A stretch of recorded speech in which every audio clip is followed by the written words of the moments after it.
What if Palpatine asked Anakin to spy on the Council first? What would have happened then? We pick up with Anakin in Palpatine's office the morning after he received the vision of Padme's supposed death. Let's begin. Morning light filtered through the towering transparent steel windows of Chancellor Palpatine's office. Anakin Skywalker's boots made no sound as he crossed the threshold, his mind replaying the horrific vision that had torn him from sleep. "Ah, Anakin." Palpatine's voice carried its familiar warmth, but underneath lay currents of something else. He gestured to a high-backed chair. "Please, sit." Anakin lowered himself into the seat, fighting to focus on the present moment rather than the echoes of his nightmare. The Chancellor's office held its usual array of artwork from across the galaxy, but today they seemed to loom, their shadows deeper than before. "Anakin," Palpatine began, his fingers steepled before him.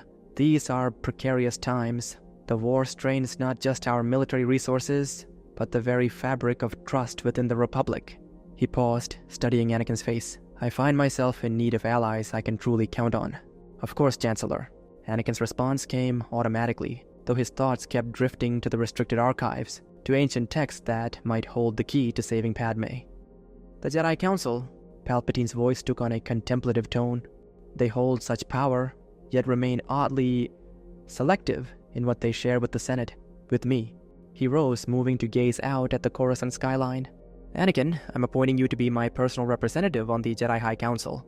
Anakin's attention snapped fully to the present. A seat on the council meant the rank of Master, access to the restricted archives. Hope flared in his chest. "However," Palpatine continued, turning back to face him, "I must ask something more. Something that may trouble you, but is vital for the security of the Republic." His voice dropped lower. "I need you to report to me on the Council's dealings, their true motivations, their plans." The request hit Anakin like a physical blow. To spy on the Council? The very idea felt wrong. Yet, hadn't they always held him back, kept secrets? "Chancellor, I'm not sure I understand. The Council has its own agenda, my friend. One that may not align with the best interests of the Republic." Palpatine's eyes held a hint of sadness. "I would not ask this of you if I did not believe it absolutely necessary." Anakin's jaw tightened. More politics, more schemes. But if this was the price for saving Padme... "I understand, Chancellor. I accept," Anakin said. The council chamber felt colder than usual when Anakin stood before them later that day. They accepted Palpatine's appointment, but denied him the rank of Master. Another door closed, another path to saving Padme blocked. "Anakin, wait," Obi-Wan's voice echoed through the empty corridor outside the chamber. "I know you're upset about the council's decision, but there's more to discuss." Anakin paused, his shoulders tense. "What's left to discuss, Master?" Obi-Wan's steps slowed as he approached, his voice dropping. "You should know, the council only accepted this appointment because of your friendship with the Chancellor." The words hung in the air between them. Obi-Wan turned away, moving toward one of the temple's curved archways that opened to the Coruscant skyline. His silhouette stood dark against the afternoon light. "The council," he began, still gazing out through the archway. "They want you to report on all the Chancellor's dealings." Anakin stared at his former master, a bitter laugh dying in his throat. He shook his head and strode to another archway, putting distance between them. The absurdity of his position crashed over him. Palpatine wanting him to spy on the council, the council wanting him to spy on Palpatine, everyone demanding pieces of his loyalty, pulling him in different directions. "Anakin?" Obi-Wan's voice carried a note of concern, but Anakin remained silent, watching speeders trace their paths through the afternoon sky beyond the temple's curved opening, each one as trapped in its lane as he was in this impossible situation. Finally, he turned from the archway, his features hardening. His words carried the temperature of a hot winter. "Is that all anyone sees when they look at me? A tool to be used?" He let out a harsh breath. "The council only sees a weapon to aim at the Chancellor. The order itself, the only reason any of you ever cared was because I'm the chosen one. Just another tool, forged by the Force to destroy the Sith." His lips twisted. "It's why Qui-Gon freed me, isn't it?" "That's not true, Anakin," Obi-Wan began, taking a step forward. Anakin advanced closer, his eyes blazing. "No? And you, Master, the only reason you ever cared was because Qui-Gon died and accidentally left you with the burden of training me." "How can you say that?" Pain flashed across Obi-Wan's features. "Do you think I've forgotten what you said back then?" Anakin's voice dropped lower, each word precise and cutting. "On that landing platform before we left for Naboo, when you thought I couldn't hear." He paused, letting the memory hang between them. "You said I was dangerous, that the council saw it, That Qui-Gon shouldn't bother with me, remember? Obi-Wan stepped closer, his expression softening with regret. I was wrong to say those things, Anakin. You know I didn't mean them. He placed a gentle hand on Anakin's shoulder. Anakin jerked away from the touch as if it burned, turning back to the curved opening. The afternoon light cast sharp angles across his features, highlighting the muscle working in his jaw. When he finally turned back to Obi-Wan, bitter laughter escaped his throat. The Chancellor asked the same thing of me, he spat out, his words tumbling faster now, driven by raw emotion rather than thought, to report on the Council's dealings. So here I am, caught between two sides, who both want to use me as their spy, his hands clenched into fists at his sides. And meanwhile, the only person who sees me as a human being, and not some kind of weapon, is dying. And instead of trying to save her, I'm getting tangled in these games between the Council and Palpatine. His chest heaved with ragged breaths. I refuse, both of you. I won't be either of your spies. Anakin, Obi-Wan's voice sharpened with concern, catching the slip. Who's dying? Padme. The name escaped before Anakin could stop it. His shoulders slumped, the pretense falling away. They both knew Obi-Wan had always known about them, had chosen to look the other way. I'm having visions, like with my mother. His voice grew hoarse. Before she died. Obi-Wan stepped closer, his concern deepening. What did you see? She's in pain, suffering. Anakin's hands trembled at his sides. I can hear her screams. But you didn't see her die? Obi-Wan pressed carefully. Anakin, visions require careful interpretation. Without the full context, Anakin cut him off with a harsh laugh. I've already heard Master Yoda's lessons. Let go of everything you fear to lose. As if it's that simple. His voice cracked. I went to him, you know. He told me to basically do nothing. Watch it happen, like I watched my mother die. Obi-Wan remained silent, watching his former Padawan unravel before him. That's why I took Palpatine's offer, Anakin continued, the words spilling out now. I thought becoming a master would give me access to the restricted archives. There might be something there, some way to save her. His fist clenched. I don't care about the rank. I just need the knowledge they're keeping from me. Anakin, Obi-Wan's voice softened. I have access. I can help you research. Anakin's expression softened slightly, surprise flickering across his features. Thank you, Master. He took a deep breath, steadying himself. But right now I need to go to Mandalore. Help Ahsoka with Maul. He turned toward the corridor. Palpatine and the Council can spy on each other without me. Obi-Wan watched him walk away, words of comfort dying unspoken on his lips. Without consulting either the Council or Palpatine, Anakin mobilized his clone forces. The bureaucratic machinery of the Republic military churned out the standard notifications. General Skywalker redirecting forces to Mandalore, reaching both the Chancellor's office and the Council chambers through official channels. His fame, his abilities, his very position as the hero with no fear, left both parties powerless to intervene. When Palpatine's hologram flickered to life in his quarters, requesting information about the Council's activities, Anakin's response was curt. Chancellor, the Council trusts you about as much as you trust them. I can't tell you anything more than what you already know. To the Council, he sent nothing. Obi-Wan would deliver his message well enough. From the bridge of his Venator-class Star Destroyer, Anakin watched the stars stretch into the familiar streams of hyperspace. For the first time since Palpatine's request, since the vision of Padme, he felt something close to peace. Let them play their games of espionage and suspicion without him. Ahsoka needed him, and perhaps in helping her, he could clear his mind enough to find a way to save Padme. In the Council chamber, the soft hum of distant air traffic provided a steady backdrop as Obi-Wan delivered his report. The other masters listened intently, their expressions growing more troubled with each word. There's more, Obi-Wan said, his hands clasped behind his back. The Chancellor asked Anakin to perform the same task we did, to spy on the Council.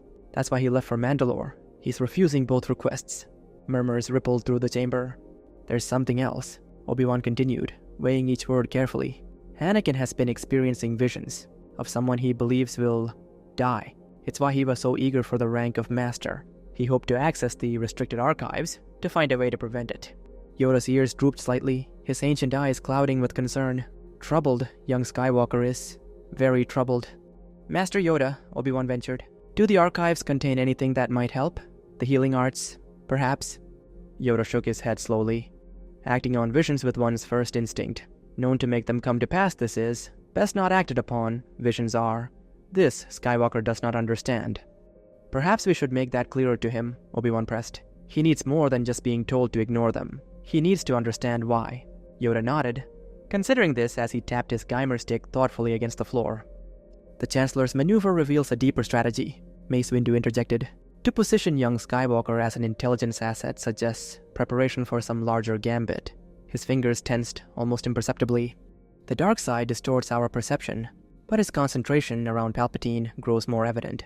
I sense calculated moves toward the Jedi Order's destruction.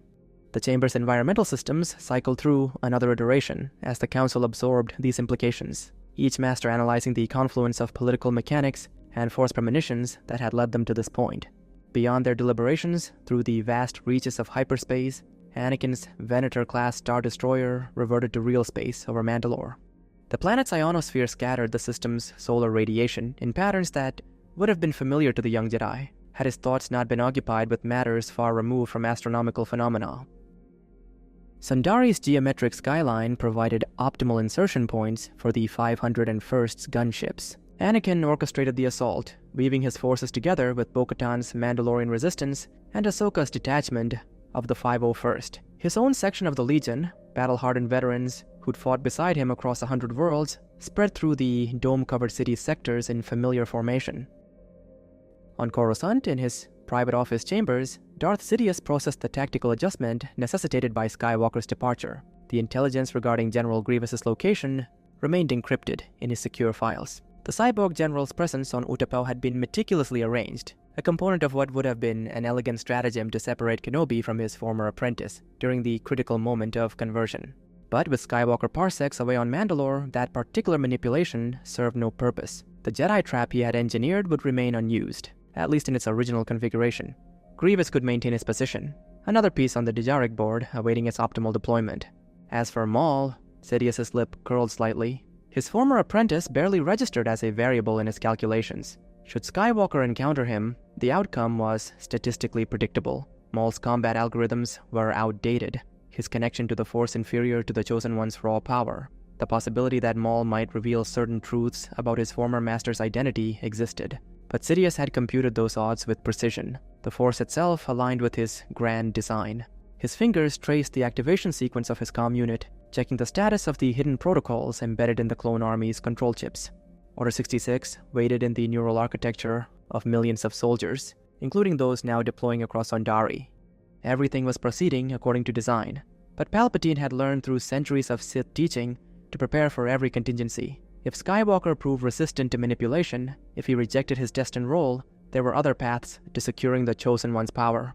Ancient Sith teachings spoke of essence transfer, techniques that would allow him to claim the young Jedi's body as his own vessel. Sidious allowed himself a moment of satisfaction as he reviewed the confluences of his various contingencies. The Republic's transformation into his empire approached with mathematical certainty. Even this apparent disruption to his preferred sequence would ultimately mean nothing. The Force had shown him victory. The galaxy's new configuration was inevitable. Maul's dual-bladed saber carved crimson arcs through Sundari's throne room as he engaged both Anakin and Ahsoka simultaneously. The former Sith apprentice had orchestrated this entire conflict not out of any loyalty to Mandalore, but as an elaborate trap for the Chosen One, a calculation that had finally paid off. His cybernetic legs gave him enhanced mobility, but Anakin and Ahsoka's practiced coordination negated any advantage. They had fought together too many times, their movements complementing each other with lethal efficiency. When Maul overextended to block Ahsoka's strike, Anakin's lightsaber severed both his arms at the elbows. The follow-through drove blue plasma through Maul's chest. His yellow eyes widened, mouth forming words that died unspoken as his body crumpled to the polished floor. During their return voyage to Coruscant, Anakin stood at the bridge viewport, Ahsoka beside him. "I almost wish it hadn't ended so quickly on Mandalore," he admitted, his reflection fragmenting across the transparent steel. "Things are complicated back on Coruscant." He told her about the visions, about the Council and Palpatine's matching requests. Ahsoka listened, calculating her response. Her former master had implied he would welcome her return to the Order, and seeing his current struggles solidified her decision. The Jedi Council, likely sensing the advantage of having another stabilizing influence in Anakin's life, approved her reinstatement as a knight with unusual speed. After their report to the Council on the Mandalore operation, Obi-Wan spoke to Anakin about his research into Force visions. "I've researched the nature of Force visions," he began, choosing his words with precision. "They're not absolutes, but probable paths. The act of preventing them can sometimes be the catalyst that brings them into being. Yoda already gave me this lecture, but perhaps not with enough clarity, Obi-Wan pressed. The danger isn't in seeing the visions, Anakin. It's in letting them dictate your actions through fear. Master Yoda's advice was sound, if poorly delivered. Don't ignore the visions, just don't let them cloud your judgment with emotional responses. Later, following a summons, Anakin made his way to Palpatine's office. The Chancellor received Anakin with his usual measured warmth. He expressed understanding about Anakin's departure to Mandalore and acknowledged his error in requesting surveillance of the Council. Their discussion turned to military matters. Intelligence had located General Grievous on Utapau. But before Anakin departed, Palpatine shared something else. The tale of Darth Plagueis the Wise, a Sith Lord who had mastered the power to prevent death itself. Anakin's boots struck a measured rhythm through the temple corridors as he processed Palpatine's words about Plagueis. Obi-Wan's warning echoed in counterpoint. Acting on visions through emotion led to darkness. The very path he now contemplated, seeking dark side power through fear of loss, exemplified exactly what his master had cautioned against. The Council dispatched Obi-Wan to Utapau after Anakin's report on Grievous's location. Before departing, Kenobi suggested Anakin check on Ahsoka's adjustment to the temple, a transparent but welcome attempt to provide distraction. They exchanged the familiar, "May the Force be with you," neither knowing how crucial their conversation about visions would prove. Commander Cody's confirmation of engagement with Grievous led to Anakin's assignment to gauge Palpatine's reaction regarding his emergency powers. Ahsoka, still re-establishing her place in the temple hierarchy, accompanied him to the executive building. She remained in the hangar bay, Coruscant's skyline stretching before her, while Anakin proceeded to the Chancellor's office. He returned with measured steps that caught Ahsoka's attention immediately. "He's the Sith Lord," Anakin stated without preamble. "He's Darth Sidious." Soon, Anakin and Ahsoka encountered Mace Windu, Kit Fisto, Ajen Kolar, and Saesee Tiin in the temple hangar. Upon hearing Anakin's revelation about Sidious's true identity, Windu's expression hardened. He ordered Anakin to remain in the council chamber, a command born of genuine concern for the Chosen One's vulnerability to Sidious's influence. Anakin and Ahsoka sat in the council chamber, but Plagueis' promise haunted him. He stood suddenly, manufacturing an excuse about the prophecy requiring his presence. Ahsoka's insistence on accompanying him left no time for argument. They found carnage in the Chancellor's office. 3 Jedi Masters lay dead, their bodies testament to Sidious's power. Mace Windu held the Chancellor at saber point. While Anakin rushed forward, Ahsoka activated her comm, voice tight with controlled urgency, as she contacted Shaak Ti about the fallen masters, and requested immediate reinforcement. Lightsabers hummed to life as Ahsoka moved to support Windu. The Chancellor's accusations of Jedi rebellion dissolved into Force lightning, which Windu's blade caught and reflected. Sidious collapsed, his face seemingly corrupted by his own power. "He must stand trial," Anakin's voice carried more uncertainty than conviction. "He controls the Senate and the courts," Mace countered, blade unwavering. "He's too dangerous to be left alive." "Anakin," Ahsoka's voice cut through his increasing tension. "Don't trust him." "Only through me can you save your wife," Sidious wheezed.